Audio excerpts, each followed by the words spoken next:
Welcome back, everyone, to Asian Art.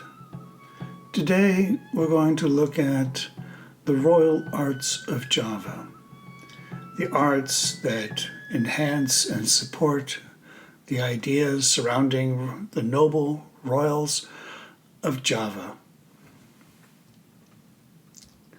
To begin with, let's look at some of the earliest examples we have of royal arts in Southeast Asia, and these are the gongs that were developed in the Dongson culture between 1000 BCE to about 100 CE.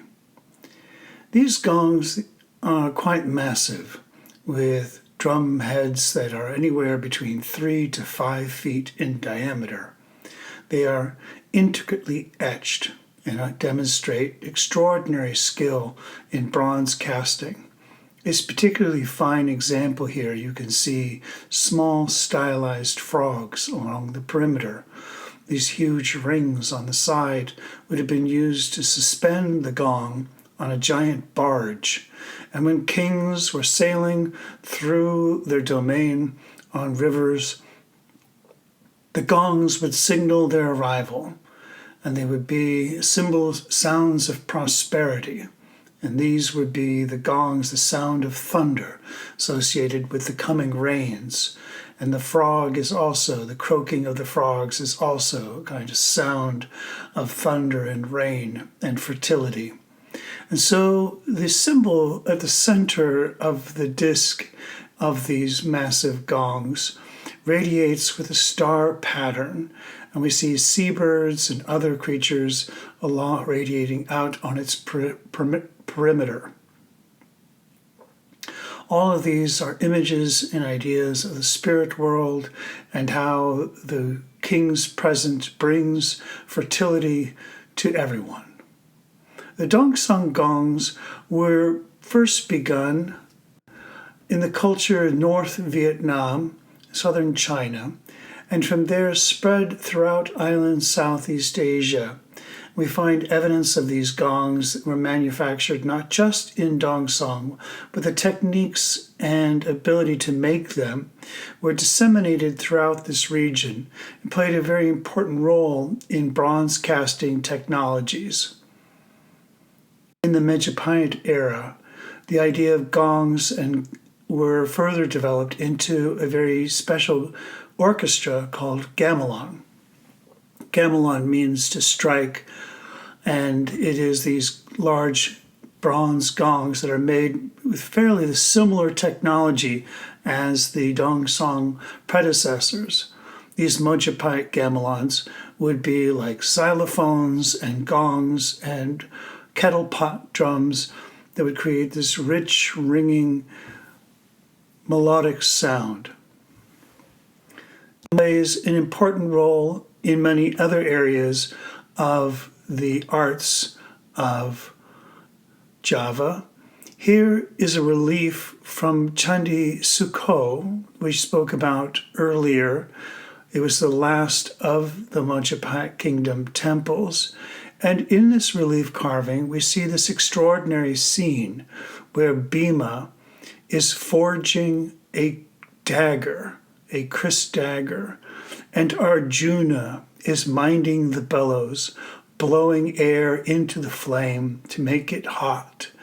And between the two of them stands Ganesh in this curious dance pose. He is sort of bringing out the magic powers necessary to create this mystical weapon.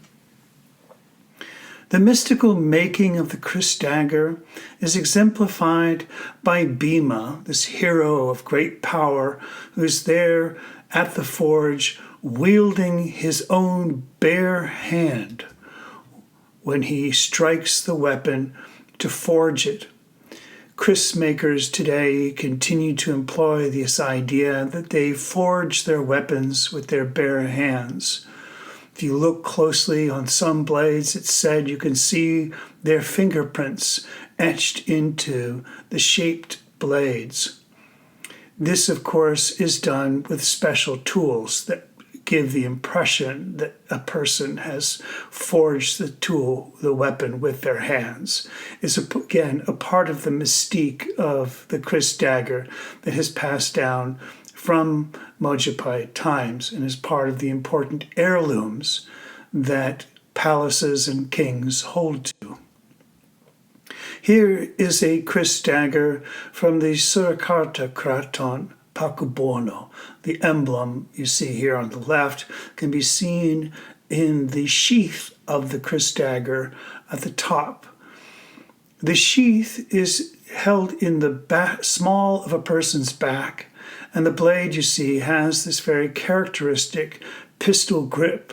So by pinching the blade, you have a very strong, striking weapon that is meant to thrust outward. Chris blades are really two types. There is the straight type we've seen before, and then there's the sort of wavy type, which is sort of the more classic style.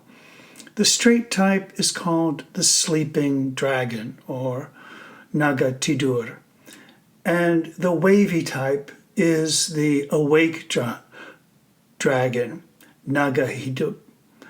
And these two are the sort of classic types. The waves of the blade are called lok, and they always are arranged in odd numbers. Odd numbers have certain magical properties that people find auspicious in Southeast Asia. There are many distinctive features to the Chris daggers, as you can see by how they are outlined here. They have various named parts that are very important to identifying them as Chris daggers. But in fact, there's the few things you should know about them besides straight or curved, is that they often have this idea of a pamor. It is an etched blade. They fold many different kinds of metals together, and then they etch the blade, allowing the nickel in the folded metal part to come out and shine, creating this kind of smoky or billowing quality of waves inside the blade.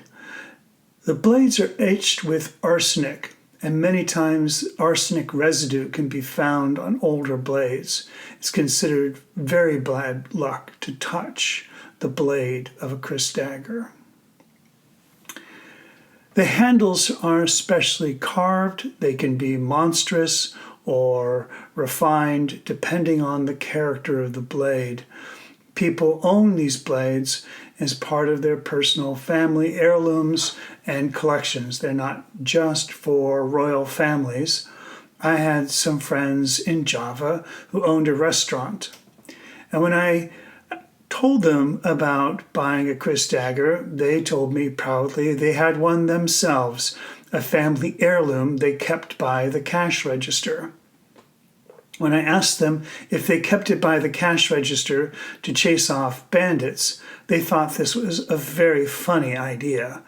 The Chris dagger, they assured me, was near the cash register so that its magical power could draw good fortune to the restaurant. The idea of the mystical power of Chris daggers can be found in many different ways, and they're highly prized objects at court. We see here what remains of a giant meteor that struck the earth just outside the sacred ground of Prambanan in 1749. This meteor was taken into the palace where it was broken up, and many parts of it, the iron found and nickel found in this meteor, was used to forge Chris daggers. They're highly prized for their spiritual abilities. Let's talk about the different Kraton of Java today. There are three that I'll discuss that are most notable: Yogyakarta, Surakarta, and Cirebon. Yogyakarta is the only palace that is actually recognized as a kingdom within the government of Indonesia. Yogyakarta is a special principality that is actually ruled by the Sultan of Yogyakarta. So within this democracy of Indonesia, there is actually a region that is run by a sultan. And this has been popularly agreed to because of the extraordinary popularity of the king, and that he has won great acclaim. The current sultan is the son of the sultan who fought alongside the rebels as Indonesia was fighting for independence, unlike Surakarta, where they sided with the Dutch in the rebellion. So because of their loyalty to an independent Indonesia, Yogyakarta was granted this special status. Yogyakarta and Surakarta palaces were once of a single kingdom of Mataram, and then in the Treaty of Gianti in 1755, they split to Pakubono in Surakarta and Hamengkubuwono in Yogyakarta. Not long after that, Pakubono split off to create Mangkunagoro, and Hamengkubuwono split to create the kingdom Paku Alam. So now today, there are essentially 4 separate kingdoms in Java, in this area.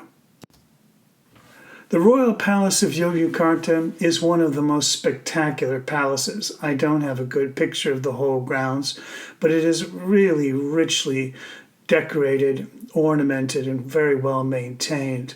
They have a beautiful collection of sacred artifacts, and you can see here from the ceiling, richly adorned gold, gilt, carved wood, with certain flourishes of European style, such as this crystal chandelier.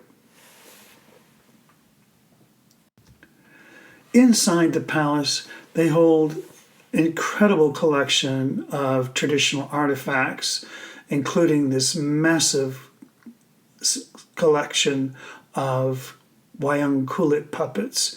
What you see in this photograph is actually only about half of the entire collection, because this is one side of a very long display. These puppets most likely have been brought out during the month of Ramadan, when it's time for the fasting month, when purification ceremonies will take place and the puppets are brought out and cleaned and cared for. They're not put on display generally. And so these gentlemen here from the court of Yogyakarta are probably saying prayers, making offerings, and taking care of this extraordinary collection of puppets. As you can see from the example on the right, this is what would be a classic court example of wayang.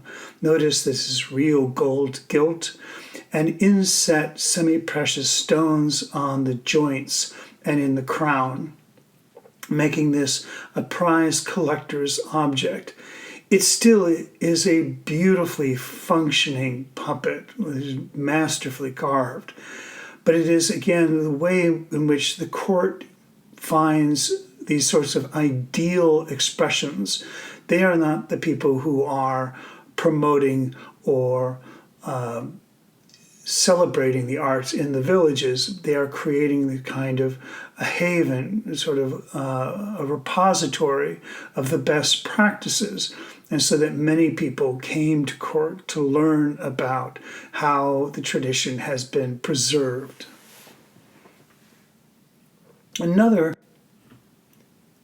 A very important tradition that has been preserved by the royal courts is batik. Here I am showing you a rather unremarkable example so I can explain the process of batik. Batik is done with a tool here called the chunting tool, and it's dipped into hot wax, and a small opening at its tip allows for the batik artist to apply wax everywhere you don't want the dye to go. So the batik artist takes the cloth, and in this design here, you can see the raw cloth, and in all of those areas, they have been covered with wax. The red areas are the parts of the design that remained uncovered. Furthermore, to make sure the dye goes completely through only where you want it to, batik artists will paint in wax on both sides of the fabric. This allows them to create a very rich design that you can clearly see through. This is called batik tulis. It's predominantly done by women. This is a Surakarta batik with rich indigo colors, and it represents a sort of incredible complexity and delicacy of design that is characteristic of Javanese batik. These kinds of batiks people will spend sometimes several months in making. Women are primarily the ones who do the batik tulis, and they spend painstaking hours very carefully applying the wax to both sides of the fabric. If it's a multicolored process like this, then there will be one part which is applied to appear one way, and then they'll apply the brown color, and then to make sure the brown is preserved, they'll fill in the brown areas they want to keep, and then they will dye it again in the indigo color. So once they've applied all this, you boil the fabric and the wax rises to the surface, and you have this beautiful supple cloth. Here is one of the most spectacular batiks from the region of Cirebon in the North Coast.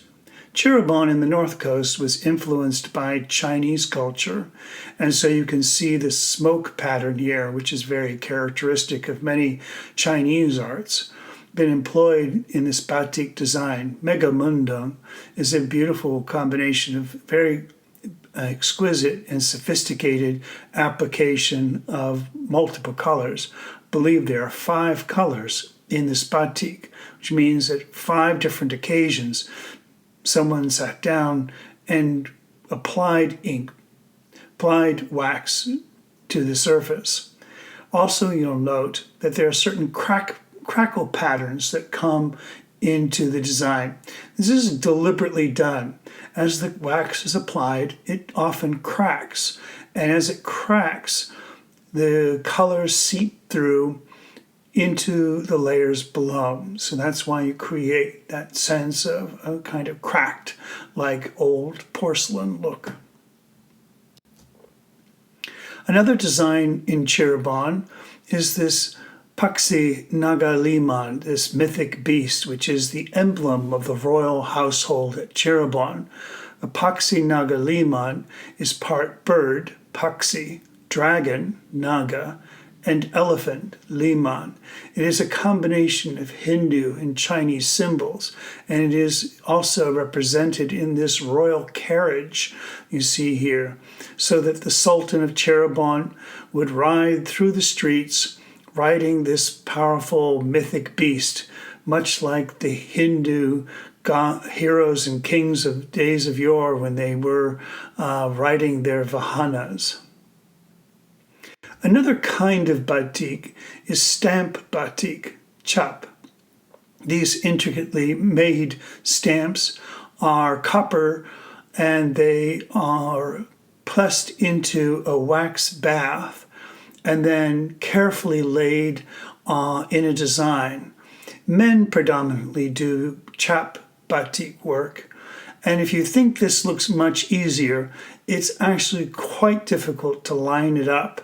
And each time they press the wax pattern down, they need to apply it twice. So that requires very steady hand and very careful and meticulous application of the stamp. Lastly, I want to leave you with this fantastic image of modern batik by Nia Filam and Argus Ismoyo. These two artists have been experimenting with batik traditions and have created some absolutely wonderful and richly colorful designs that are sort of a combination of both batik tulis and batik cap. In their designs, they've really taken the tradition to a new direction. And I share this with you because I want you not to think of these traditions as fixed in time, but continually inspiring new artists to explore in new directions.